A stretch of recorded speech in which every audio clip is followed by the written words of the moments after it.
بسم الله الرحمن الرحيم. الحمد لله رب العالمين، والصلاة والسلام على أشرف الأنبياء وخاتم المرسلين محمد وعلى آله وصحبه وسلم. ربنا اغفر لنا ذنوبنا وإسرافنا في أمرنا وثبت أقدامنا وانصرنا على القوم الكافرين. ربنا اغفر لنا ولإخواننا الذين سبقونا بالإيمان ولا تجعل في قلوبنا غلا للذين آمنوا ربنا إنك رؤوف رحيم آمين. بسرانی بەڕێز و خۆشەویست مسلمانانی ئازیز، سەلام و ڕەحمەتی خوای پەروەردگار بڕژێ بەسەر هەمولایەکماندا و خوای پەروەردگار عاقیبەت خێرمان بکات، سەربەرز و سەرفرازی دنیا و قیامەتمان بکاتن، بە مسلمانی بمانژێنێ، بە مسلمانی بمانمرێنێ، بە مسلمانی زیندیمان بکاتەوە. خۆشحاڵم کە لە بەرنامەکەتان بەرنامەی پەنا بە خزمەتتان دەگەمەوە و لە زنجیرەی حەوتەم دێمە خزمەتتان هەر لە خزمەت ئەو فەرمودەی پێغەمبەر داین عليه الصلاة والسلام کە دەفەرمێ اللهم إني أعوذ بك من الفقر والقلة والذلة وأعوذ بك من أن أظلم أو أظلم. گەیشتینە سەر فەقەرەی ذیلە. گوتمان پێغەمبەر عليه الصلاة والسلام یەکێک لەو خەسڵەتانەی کە پەنای گرتووە بە خودای پەروەردگار تەبارەک و تەعالا کە بیپارێزیتن و پەنای بداتن و ڕزگاری بکات، دەربازی بکات لە چی؟ لە زەلیلی. زەلیلی کۆمەڵە شتێکن ئینسان پێی زەلیل دەبێتن. یەکەمیان ئینسان دوعا بکات لە چاوی خەڵک بە سووک نێتە پێش چاو.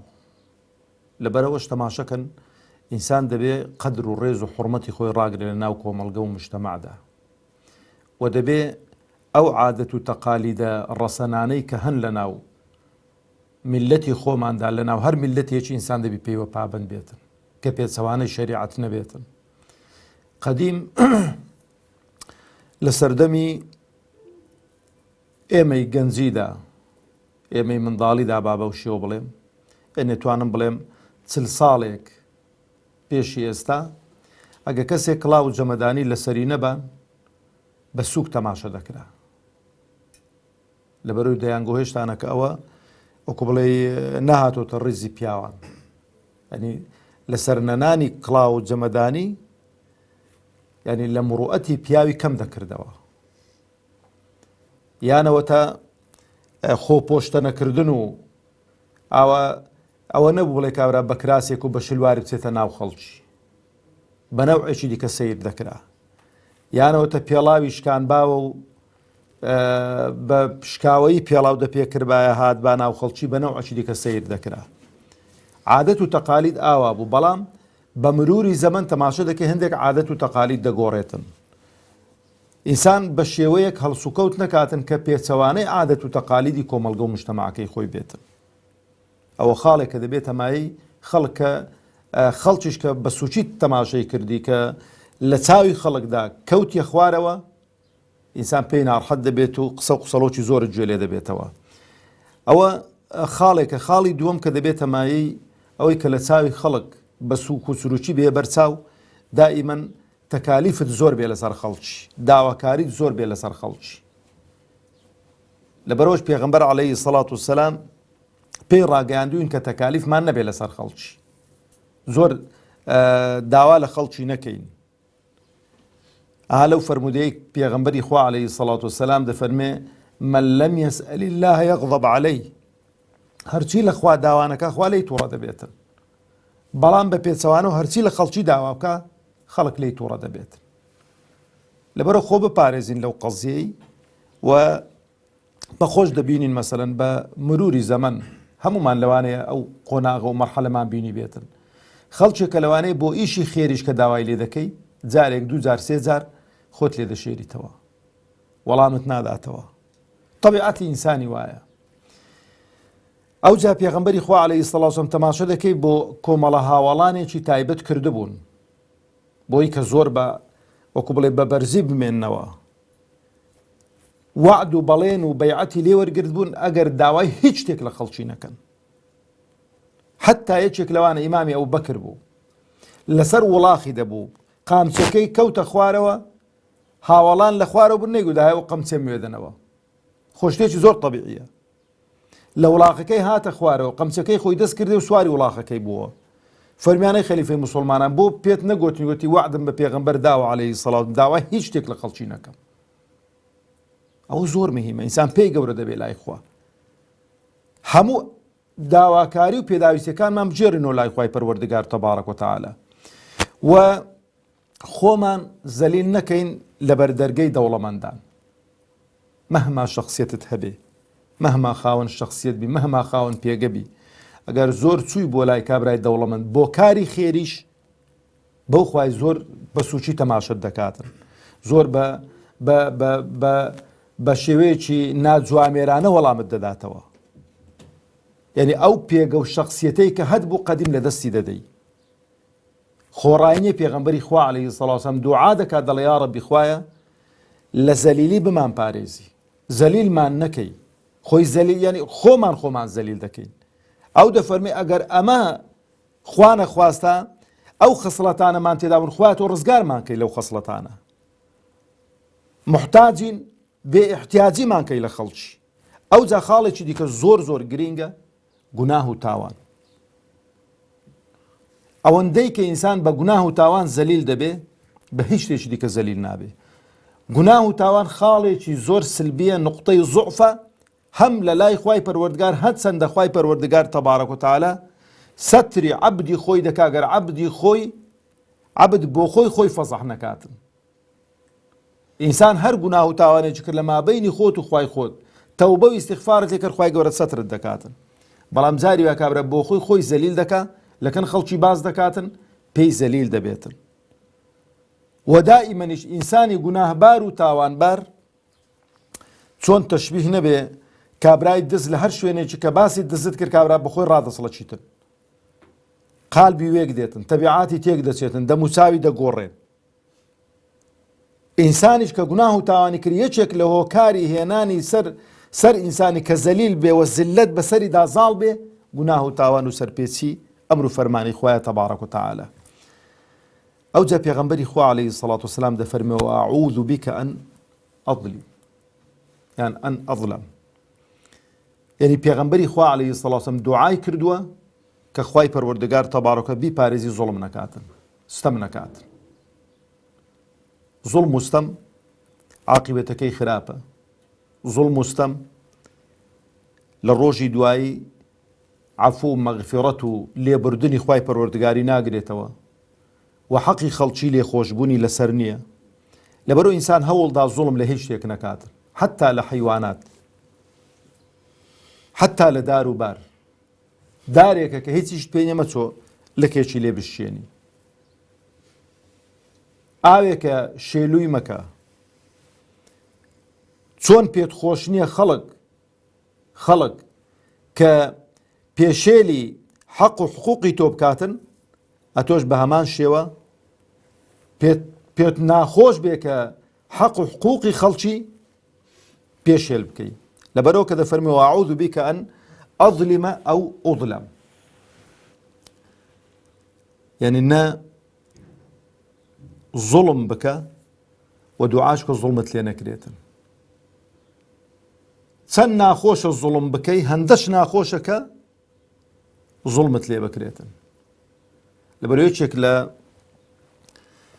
پلە و پایەی شەهیدی کە پێغەمبەری خوا عەلەیهی سەڵات وسەلام بڕیاری بۆدا ئەو کەسانن کە زوڵمیان لێ دەکرێت دیفاع لە خۆیان دەکەن لە ئەسنای ئەو دیفاعیدا عەفوەن گیانی خۆیان بەخت دەکەن. دیفاع لە نەفس. و زۆر جاری شوایە ئینسان بۆ خۆی دەبێتە مایەی چی؟ مایەوەی کە زوڵمی لێ بکرێتن. خۆی بە غەریبی پیشان دەدا، خۆی بە زەلیلی پیشان دەدا، مقابلەکە چ دەکاتن؟ تەشجیع دەکاتن کە زوڵمت لێ بکاتن. بەڵام ئەگە تەماشای کرد تۆزێ زبریت پێوە دیار بوو، من ناڵێم بە زبریمان پێوە دیار بێ لە ناو کۆمەڵگە و مشتەما و لە ناو خەڵکی وە تند و تیژ بین دەگە خەڵکی نا. بەڵام کوردەواری خۆمان دەڵێ مست لە درێشەی دەگەڕێتەوە. یعنی کابرایەکی زاڵم ئەگەر بیوێ زوڵمت لێ بکات بزانێ کە تو ئەهلی ئەوەنی زوڵم قبولکەی زوڵمت لێ ناکە، ئەویش بۆ خۆی فەقیرە ڕزگاری دەبێتن، ئەویش ڕزگاری دەبێت لەوەی کە زوڵم بکاتن. بەڵام کە تۆ تەشجیعت کردووە چ کابرای گوتی ئیهانەی کردی چ قسەت نەکردن ئەو تەشجیع دەکرێت تۆ هاوکارێکی بۆ ئەو کابرای تەشجیع بکرێت لەسەر چی لەسەر زوڵمکردن بر زۆر جاری وایە مووقیف و هەڵوێست مقابلەکەش ڕزگار دەکات لەوەی کە تووشی زوڵم بێتن بەڵام کابرا کە چاوی دەبەرە خۆنان و چ دەنجی نەکردن و چکەی دائیمەن زوڵم لە قسە و ئەوانەوە دەست پێ دەکاتن ئاگاتان لێبێ قەت ئەوە نەبوو کابرا بێڕاست وەرت گەڕێتێ داد کوتیتن تاقید دەکاتەوە داخۆ تۆ بەرگە دەگری داخۆ تەحەموڵ دەکەی داخۆ قبولی دەکەی قسەیەکت پێ دەڵێ دووبارەی دەکاتەوە سێبارەی دەکەی هەر گوێت لە قاندن ئەو جارەی وەچ کابراگەوتی بناگوێشت گەرم دەکاتن دەڵێ ئەوە هەوە ئەوەی کە بۆ من مسەلەت بووە ئەها لە ژیانی منداڵیشمان تەماشەکە یعنی دایمەن ئەگە دەگەیشتینە منداڵێکی بەگچکەیی بەتایبەتی و منداڵانی کە شەڵانجێز بوون یعنی نەدەوەرا خۆی لێدا شانێکی لێ دەدا ئەگە بیت باە سەری دەبەرە خۆ نابایە چ دەنجی نەکردبانە دێگە بەخوا ئەوە هەوە جا هەموو ڕۆژێ چینەک لێ دەدا هەموو ڕۆژێ بگریان دادۆکن داک و باوان ئەدی کە شانی لێ دەدا لە بەری دەگەڕا و شەقازلێکی لە بنی گوێ قەیم دەکرد دەگوێنەوەڵ ئەوە هەونی ئەوە خۆی لێ دوور دەگرت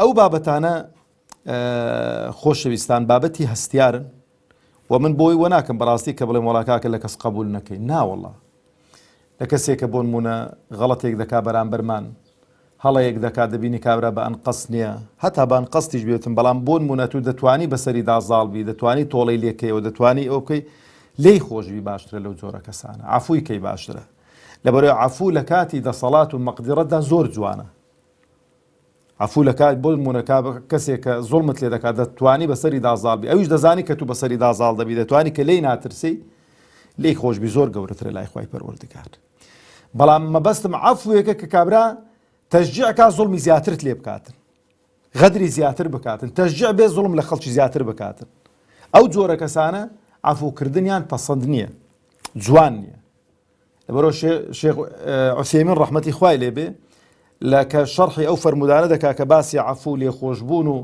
ئەوانە دەکا دەفەرمێ هەندێک عەفوو گوناه و تاوانە بۆ چکە کابرا تەشجیع دەکەی بۆی خراپە و گوناهی زیاتر بکاتن کابرا دەبینی بە سەرخۆشی لە منداڵێکی دەدا دەیکوژی کابرا خاوەندا عەفووی دەکات دەی گوناهت دەگاتێ کاک ئەوە دەزانی تەشجیعی دەکای و جارێ دە هەندی دیکە سەرخۆش دەبی دوو منداڵی دیکە پان دەکاتەوە بەڵام ئەگە حەقەکەی لێ وەربگری ئەگە لە وەچی گۆتی وای لێ بکەی هەڵی تەچێنی هیچی وێنێڵی تۆبە دەکات بابل باب تەمبێ دەبیتن بۆ ئەو تاوانی کە کردوویەتی لە فەرمودەیەکی تری پێغەمبەردا عەلەیهی السەڵات وەسسەلام دەفەرمێ اللهم إني أعوذ بك من زوال نعمتك نعمەتی خوای گەورە زۆرن بەسەرمانەوە خوای گەورە دەفەرمێ وإن تعدوا نعمة الله لا تحصوها فما بكم من نعمة فمن الله هەرچی کە نیعمەت هەیە لە لای خوای پەروەردگار هەموو نیعمەتی خوای پەروەردگارم بەسەر ئێمەدا و دەفەرمێ ئەگەر دا بنیشن شەو و ڕۆژ نیعمەتەکانی خوای پەروەردگار بژمێرن ئەوە پێتان ناژمێردرێتن دەفەرمێ چی اللهم إني أعوذ بك من زوال نعمتك تەماشەی ئەو فەرمودەیەکەن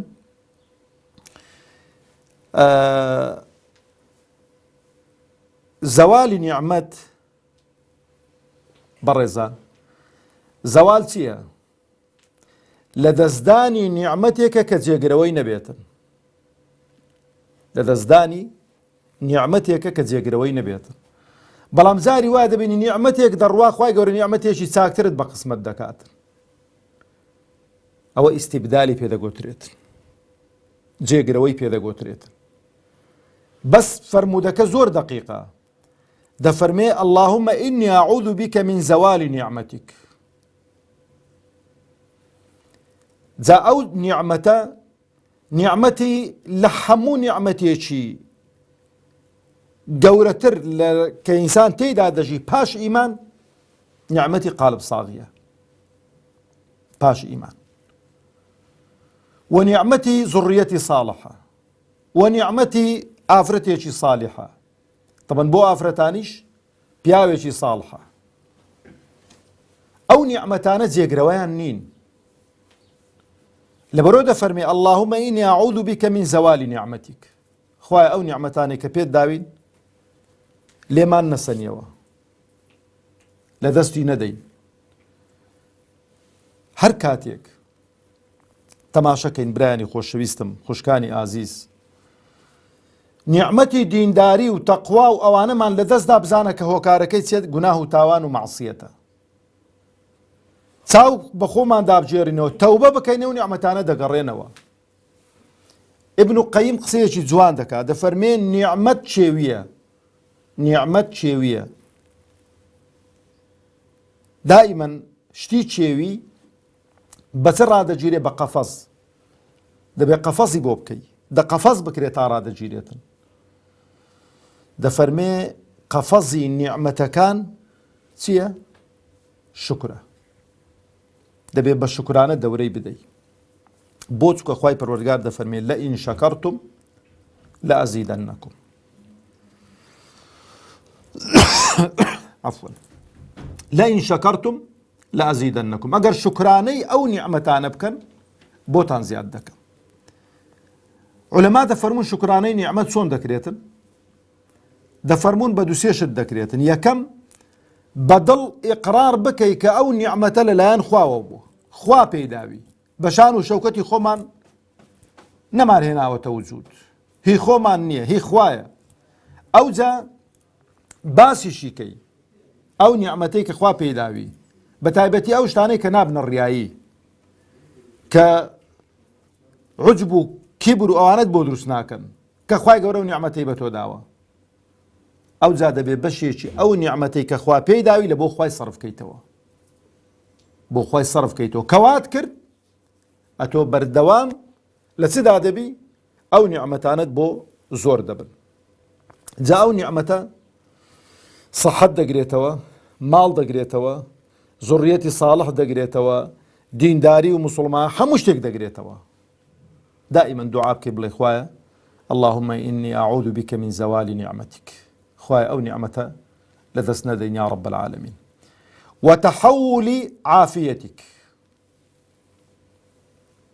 ئەوە زۆر مهمە. ئەها کاتێک کە عەباس ئیمامی پێغەمبەری خوا عەلەیهی السەڵات وسەلام دێتن دەفەرمێ ئەی پێغەمبەری خوا دوعایەکم فێر بکە کە گەورەترین دوعا بێ لە دنیا. دەفەرمێ یا عەمە رەسوول الله، ئەی مامی پێغەمبەری خوا عەلەیهی السەڵات وسەلام، سەل الله العەفو والعافیە، سەل الله العەفو والعافیە. دەفەرمێ لە خوای پەروەردگار داوا بکە العەفو والعافیە، لێبوردەیی و عافیەت. عافیەت هەموو شتێک دەگرێتەوە، قالب ساغی دەگرێتەوە، ڕزق و ڕۆزی زۆر دەگرێتەوە، توش نەهاتنی دەرد و بەڵا و موسیبەت دەگرێتەوە، و ژیان خۆشی دەگرێتەوە، بەختەوەری دەگرێتەوە، هەموو ئەو شتانە دەگرێتەوە. جا من بەستی تەحەول و عافیەتیک، تەحەولەکە چییە؟ یعنی ئەوەی خوایە لە چاکەی تووشی خراپە نەبین، لە قالب ساغی تووشی نەخۆشی نەبین، لە دەوڵەمەندی تووشی فەقیری نەبین. ئەوەی دەگرێتەوە. ئەو جا دەفەرمێ چی؟ وفجأة نقمتك، وفجأة نقمتك. خوایە لە کونجات زاری وا دەبینی کابرا وەزعی زۆر زۆر باشە، حاڵی زۆر زۆر چاکە، دەبینی لە هیچ ڕاکابرا حاڵەتێکی بەسەر دادێ، ئەو حاڵەتە کۆتایی بە هەموو شتێکی وی دینیتن. دەبینی کابرا زۆر دۆڵەمەندە، معاملەیەکی دەکات لە شەو ڕۆژێکیدا سفر دەبیتەوە. ئەو پێ دەگوترێت چێ وفجأة نقمتك. یانەوەتە لە هیچ ڕاکابرا حاڵەتێکی بەسەر مێشک دادێ هەموو عیلمەکەی لەبیر دەچێتەوە، جەڵتەی لێ دەداتن حەڕەکەی نامینیتن. ئەوە فجأة نقمتك. خوای لەوەمان بپارێزی. وجميع سخطك.